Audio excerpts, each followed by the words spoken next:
Today my guest is Glynn Washington, and if his name or his voice sounds familiar, it's probably because he's the host of Snap Judgment, a podcast which airs on National Public Radio. Snap Judgment Studios. Glynn and his family grew up in the WCG, actually just 40 minutes away from me in West Michigan. I wanted to talk to Glynn about his experience in the church.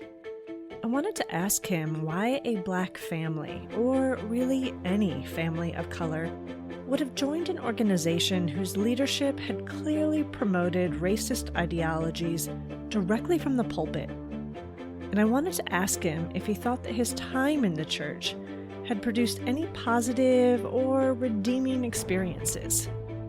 And it turns out that he credits his success as a podcaster to his time in the Worldwide Church of God. From 13 Media, I'm Tricia Jenkins, and this is Worldwide, the Unchosen Church.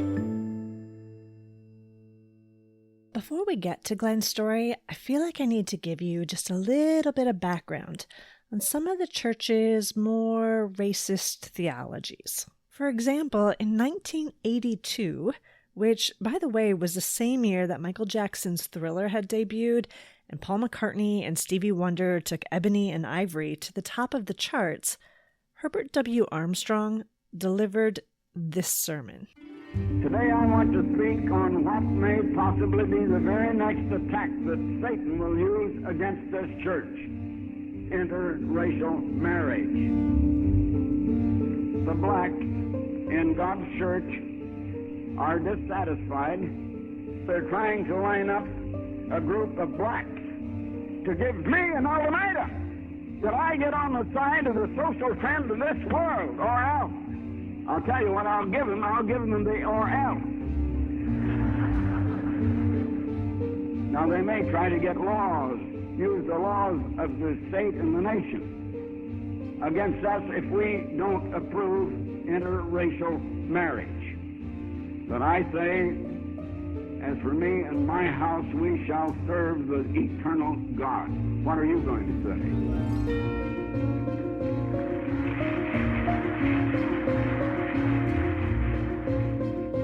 say? Armstrong didn't just preach that interracial marriage was a sin. He also had a very strange idea called British Israelism, which comes from the Old Testament when there were originally 12 tribes of Israel. But they end up getting divided when they're forced into captivity, and at some point some of them return, but 10 of the tribes are lost to history. British Israelism says that those 10 tribes actually migrated out of the Middle East and into Western Europe. In fact, they actually became the nations of Western. And more specifically than that, the tribes of Ephraim and Manasseh, to whom special promises are made in the Bible, evolved into what today are known as Britain and America. And once you knew that, said Armstrong, you had the keys to unlocking biblical prophecies and understanding current events. But British Israelism also suggested something else. In a nutshell, it said that white Americans and their Anglo-Saxon ancestors were actually the chosen people of God, which meant that if you weren't white or Western European, then you weren't really the chosen people of God. And this emphasis on whiteness helps explain some of Armstrong's other interpretations of the Bible. And here's how Glynn remembers it. They never led with it. There was a lot of white supremacist elements to the Worldwide Church of God. I remember a sermon being given about how there were 3 sons of Noah. And when they came off the ark, one of them tried to commit a sin against his father and he was cursed. And that curse was dark skin. And everyone who has dark skin has evidence of that curse right now. Like, huh? And the thing too, Armstrong was always going on about his pure white line, his pure white lineage. Several times, he actually claimed to be able to trace his lineage through the Bible back to Adam. Somehow he was talking about he was in the line of Windsor, which was the king and queen of England. And somehow, I guess if Charles passed away, Armstrong was up next to bat for the big king of England throne or whatever. Through the line of Windsor, he could go back to Adam, and it was pure. It was always a pure white seed, unblemished in its generations, that he was talking about this whole time. That he was pure, and that was why he was chosen as an apostle. That Jesus was pure white, that Noah was pure white, and that Adam was pure white. Everybody was pure in their generations, white. Everybody, and everyone who wasn't that was somehow a corruption through Eve's womb. So I know that this whole thing sounds so ridiculous, but I remember these same sermons, and in high school, I think I even wrote a poem called The Curse of Ham, which I am incredibly embarrassed to admit now. For Glynn, though, the policy that bothered him the most didn't have anything to do with Armstrong's lineage. It was the church's teaching that interracial dating or interracial marriage was a sin. Growing up, I found the church to be extremely racist. The big deal for me was that I lived in West Michigan. We weren't allowed to interracial date for any reason, and they had a lot of things going on about that, which was all cool. I mean, I like Black women, that's great. There just weren't any. And so if I didn't do interracial, there's going to be a lot of lonely nights.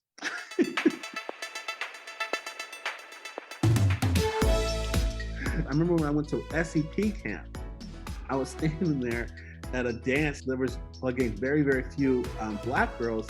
And this Canadian girl who I was friends with, she said, let's dance. And I was like, I don't think that's going to go down. And she's like, oh, come on. I was like, all right. So we went, we got in the dance floor, probably 20, I'd say maybe 30 seconds in, I got the tap on the shoulder, got taken aback, and gave him a strict talking to about the sin of being unequally yoked and the evils and the various things that I was doing, hellfire and burning and all this other kind of stuff. It was a big deal. One of the worst things, this was at a feast in Niagara Falls. I met a girl, and we went and got us some fudge. We went to the Ripley's Believe It or Not Museum. And then we went into a haunted house and we kissed. It was one of the first times ever. And for like 2 minutes or 2 hours or whatever it was, we walk out and there's a woman screaming that I have evil corruption of interracial relations and all this kind of stuff. It was crazy. It's nuts. But for all of that craziness, Glynn says that for a long time, he was still a true believer in the church. He just thought that the leaders were wrong on the issues regarding race. And when he shared that viewpoint with the local members of his congregation, some of them, both Black and white members, supported him, which encouraged him to push back a bit. They would call certain tribes the Canaanites, the Ammonites, and stuff like that. These were Black and these were white, and that's why they weren't allowed to mix and this and that. But then you do a little bit of research, and this stuff starts breaking down. So I wrote a letter to, at the time, they called it the Council of Elders in the Worldwide Church of God, which is supposed to be a authoritative body that gives pronouncements on policy. I said, all y'all's race stuff, that doesn't make any sense, and here's why. Laid out the evidence, and then passed around a few copies.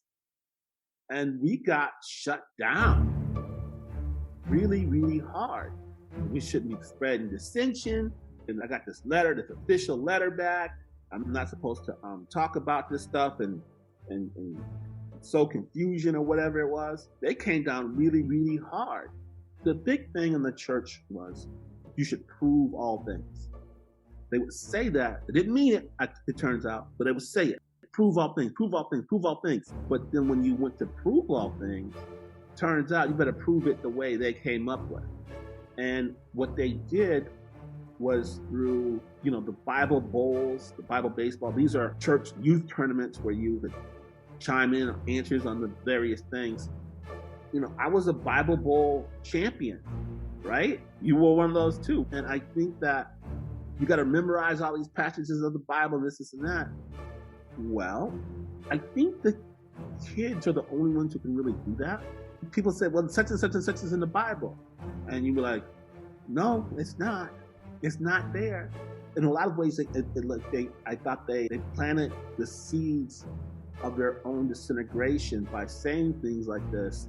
I could flip to a Bible scripture faster than anyone I knew and be able to then say, no, you're wrong on this. I just thought they had it wrong. On race specifically, it was such a disconnect between what I could read in the book and the stuff they were talking about. That disconnect continued to grow over time, and Glynn eventually came to reject and leave the church because of its racism, which he came to understand as the underlying foundation of the organization, and not just a minor part of its theology that he took issue with. I thought, okay, they got the core right, but this racist belief over here is wrong. But then I came to understand that racism was the core, that everything was built off of this sort of racist foundation, that even the idea of the place of safety, that was for descendants of the lost tribes of Israel. And those were all white people, supposedly. You might be able to get in as a person of color, but that was just because of your proximity to these white folks, that this was a compact in the Bible between pure white people and the Lord. And you are an adjunct to that. This is fundamentally a racist doctrine. It was fundamentally a racist organization. And that's what led me out of it. Paradoxically, though, Glynn feels like the WCG actually created this really unique environment that worked to bridge ethnic and racial gaps and create some kind of dialogue and understanding that he still feels is missing in most of American culture today. We didn't have a compound, but your social group was all up in this organization. As racist as I think it was, and I think it was extremely racist, the white people saw real blacks more than I would say their neighbors did. If you had to take the average person in that organization and then take whoever they were living next door to, the person in the church had probably more interaction with actual black people than their community at large. Like, I spent a lot of time in people's backyards. It was a second-class citizenship, but being black in America is a second-class citizenship. When you think the world is going to end, it forces a type of intimacy, even in the midst of a very sort of racial problematic situation. America doesn't talk to America, and there's a lot of the problems that we have. I think to some degree, there was a dialogue between the races in the church because of the intensity of things that were going on. So given all of this information, I had to ask Glynn, why did your family ever join the Worldwide Church of God in the first place? And why do you think that any family of color joined the WCG? I don't entirely know how we got into this group. But I think a lot of it, in a more broader, and maybe more specific case from my family, was that we were in Detroit. This is right after the Detroit riots. Tonight, we are marking an anniversary that forever changed Detroit. It has been 50 years since July 23rd, 1967, the day violent unrest erupted in our city. It continued for nearly a week, leaving areas of the city burned and all who lived there scarred. There was a lot of just fear. Like, as a Black family, what are we going to do? Detroit was crumbling. It was almost like we were running away. It was completely apart from everything that was going on. It was an escape. It gave us an out. And I gave my parents an out. And it gave them a community. The community was really big. And I don't know. I think it's one of the biggest questions of my life is what the hell were we doing there? I will just say this. There will always be 10, 15% of people who will sell out whatever group it is. Slaves would tell master where the runaways were.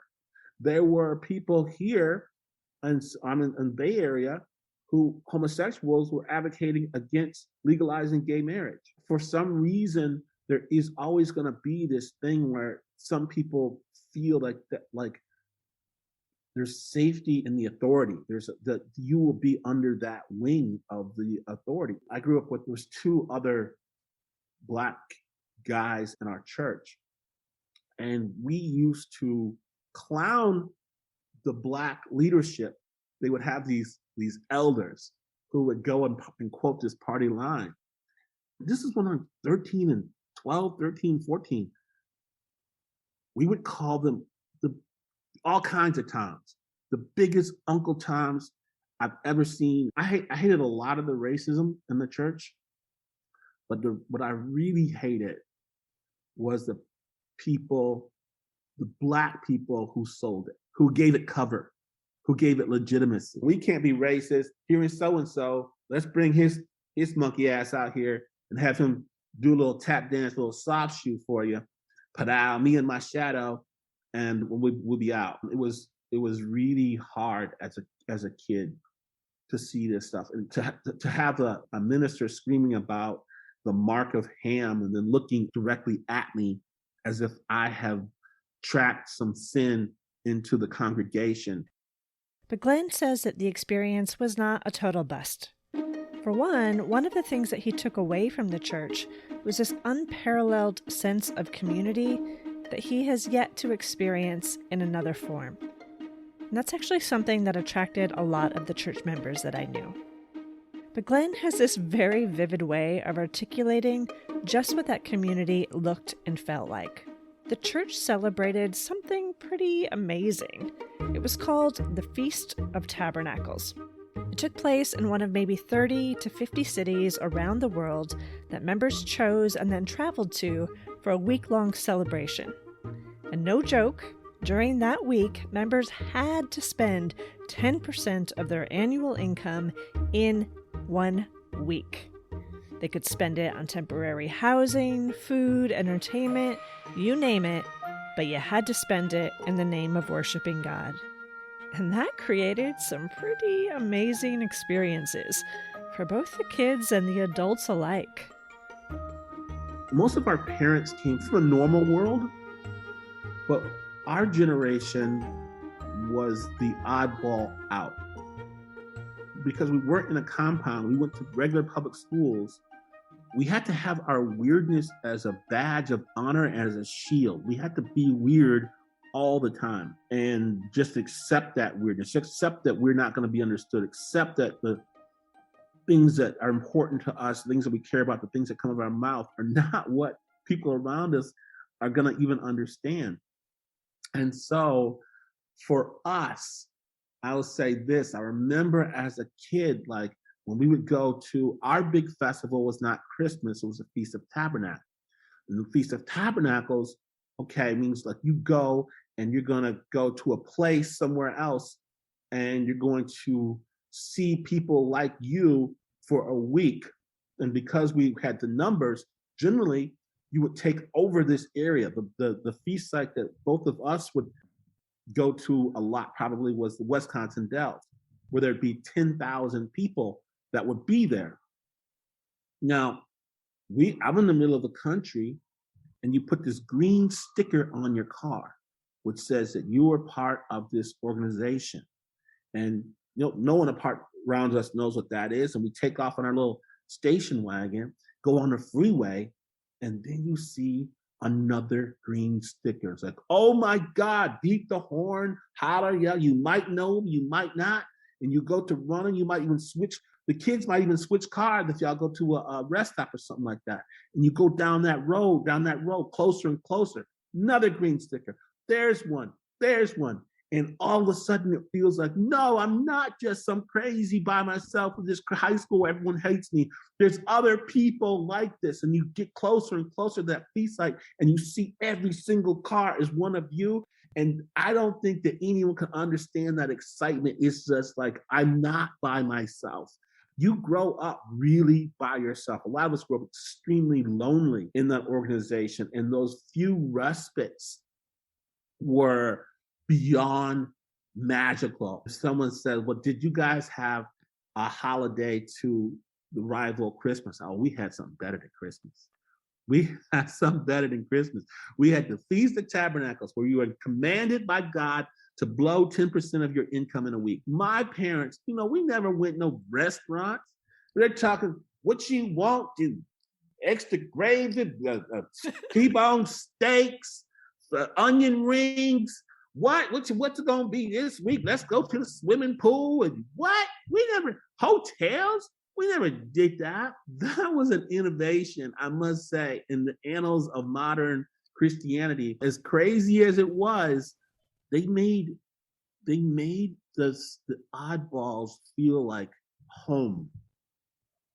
And you see a lot of nerddom culture. Like if someone goes to a Dragon Con or whatever it may be, a Burning Man, I see them trying to recreate that shared sort of space. And I've been to some of these things. I don't think anything's ever come as close to me as the Feast of Tabernacles. I have to admit that I had actually forgotten all about those green stickers. When Glynn told me that story, it took me straight back, and he is so right.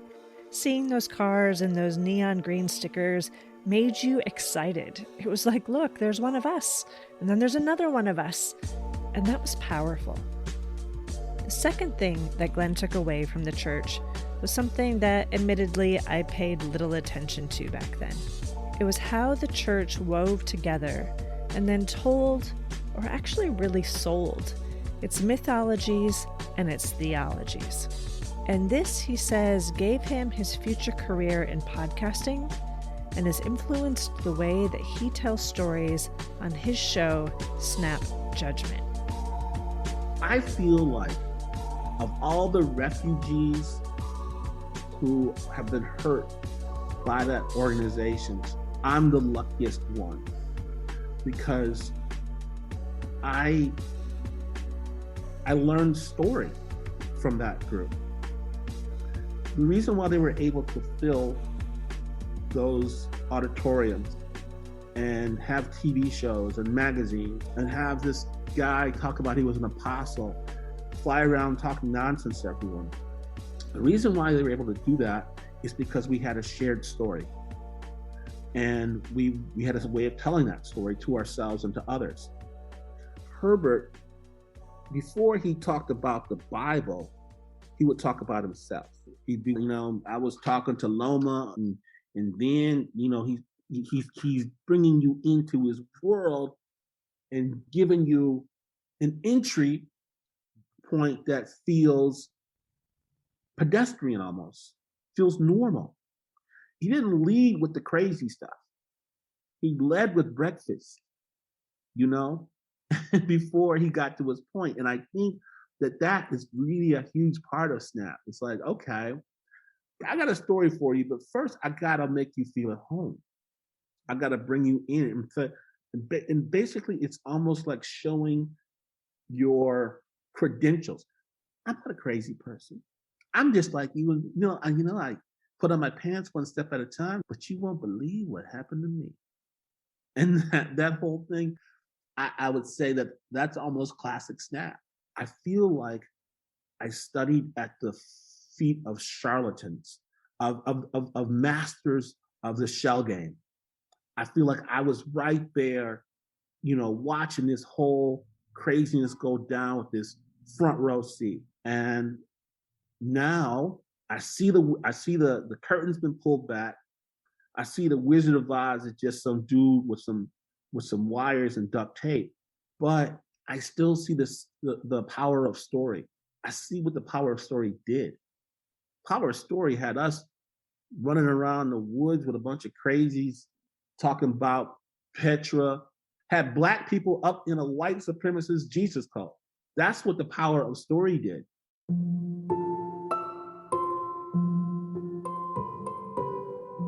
I don't know if Glynn thinks that you can ever outrun your past, but I want to share just one last story with you that shows how much influence high-demand groups have on its members even 20 or 30 years down the road, and how knowing the impact of your history can be such an important tool in crafting a new purpose.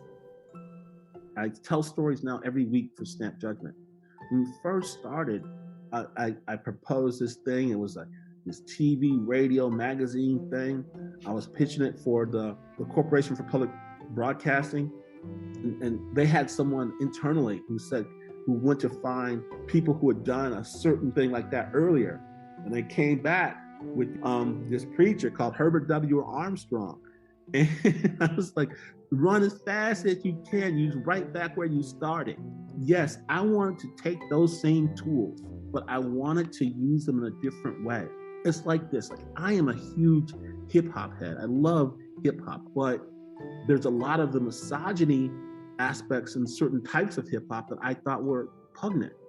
And I love that artists came and they said, no, we can have this beat, we can have this community, we can have this vibe. We can take that stuff and leave that back where it belongs, in the garbage.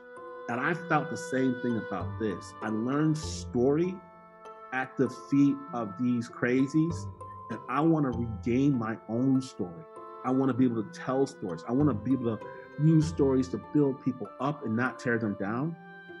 I think my life, everything I do right now, is almost a residue of this chance encounter with these crazy cultists.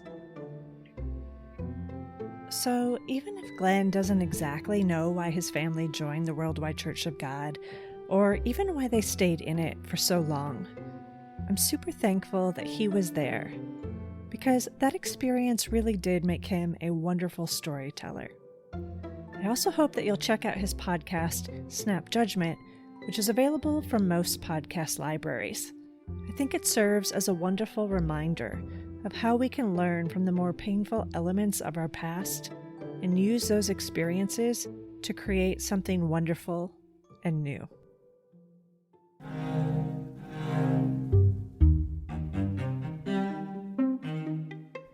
Next up on Worldwide, the Unchosen Church. This church is heavily into patriarchal norms. I was raised to be a submissive, compliant housewife. The husband is supposed to be the spiritual head of the family. And my spiritual head of the family didn't exist. The highest goal for girls was to be a pastor's wife. So growing up as a woman, there were no goals. I was so desperately afraid of my own sexuality. When I had my first kiss, I literally had a panic attack. We hope you'll join us for this important episode on the intersection of gender and sexuality in the Worldwide Church of God and its later offshoots. You can listen to this episode on Apple Podcasts or wherever podcasts are made available. I'd also like to extend a very special thank you to Glynn Washington today for taking the time to talk with me, and to Snap Judgment for allowing us to use clips from their show opener. Worldwide, the Unchosen Church is written, produced, and hosted by me, Tricia Jenkins, editing and sound design by 13 Media, music licensed by Soundstripe. If you would like to send us a question or comment, please reach out via email at worldwidepod11@gmail.com or DM us on social media. You can find us on Instagram at WorldwidePod and on Twitter and Facebook at WorldwidePod11. Until next week, we hope that you will be as blessed and as happy as the man and woman who doth never walk astray. Worldwide, the Unchosen Church is also proud to support the hashtag #IGotOut movement, which empowers survivors of cults and other high-demand groups to share their stories online as a catalyst for education, prevention, and healing. Learn how you can share your story and support other survivors at igotout.org.